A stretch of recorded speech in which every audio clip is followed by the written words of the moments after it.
Hi there, I'm Kurt Triplett, the Chief of Staff to King County Executive Ron Sims.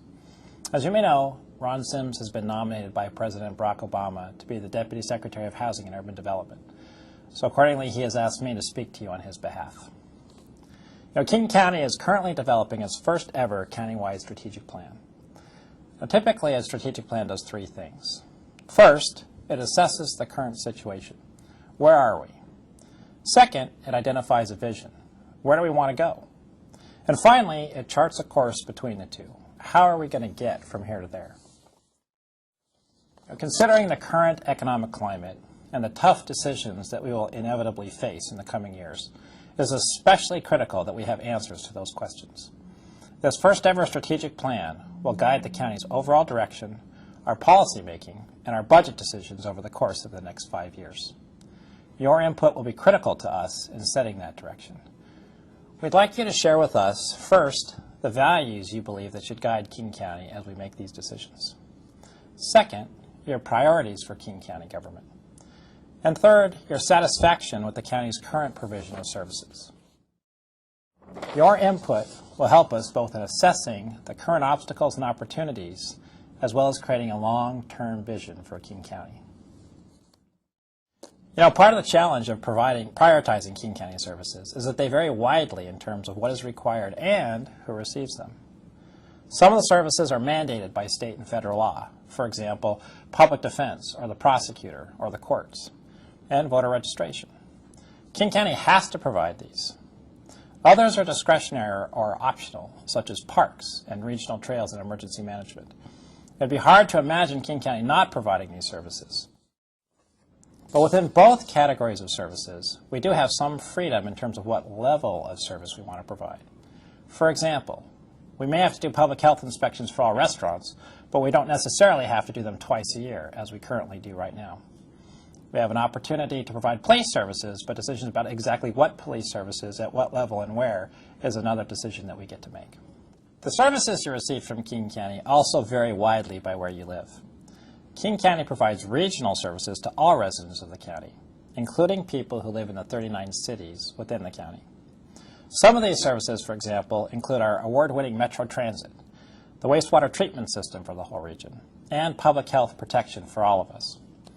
A more complete list of services is provided in your opinionaire. However, most of the people in King County receive their local services from the cities in which they live. Bellevue residents receive theirs from Bellevue. Residents in Seattle receive local services from Seattle, and so on. But about 20% of the citizens in King County, almost 350,000 people, live outside the cities and in the unincorporated areas.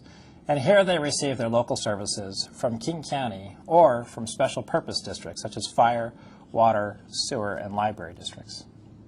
About 200,000 of these people live in urban unincorporated areas, and 150,000 live in rural King County.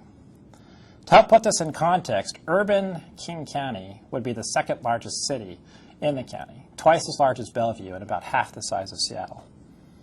So accordingly, in these unincorporated communities, both urban and rural, King County provides both the regional services we talked about and the kind of local services that are usually provided by a city, such as police service, roads, and bridges. King County will have to face some very serious budget challenges in the coming years. This complex structure of regional, local, mandated, and optional services make it very difficult to figure out exactly where we're headed and how we're going to get there. Part of this strategic planning effort for residents and policymakers will be to identify which services are our priorities and how do they all fit in the service puzzle. The future direction that we take and the program trade-offs that we face are very real. For example, right now we're confronted with a $100 billion deficit in our transit fund, where we have to make a trade-off between providing buses for the commuters, which improve traffic congestion throughout the region, improve our air quality, help with global warming, and protect our economy, versus providing bus service for those who are transit dependent, who have no other option, but who tend to be seniors or lower income and the poor. For the purposes of the countywide strategic plan, we need your help in answering questions to help us make some of those priority decisions. The questions that we would like your help with are the following. First, how satisfied are you with county services? Are we doing a good job? Second, What general goals should King County set for its future? Third, how well does King County communicate with its citizens? Fourth, where should King County focus its efforts over the next 5 years? Fifth, how should King County prioritize its values? And finally, how should King County prioritize its agenda for action over the next 5 years? You know, when you go back to the definition of what a strategic plan is, it asks, where are we now? Where do we want to go? And how are we going to bridge the gap to get from here to there? Your answers and the important insight that you will provide us will help us answer these questions. And we very much need and look forward to hearing your opinion. So on behalf of County Executive Sims and myself, I want to thank you again for volunteering your time and your insight in helping us answer these important questions. Working together, I know we can improve the efficiency and the effectiveness of King County government. And in turn, we can be part of improving the quality of life of this beautiful region of the Northwest, which we all love so much. Thank you very much.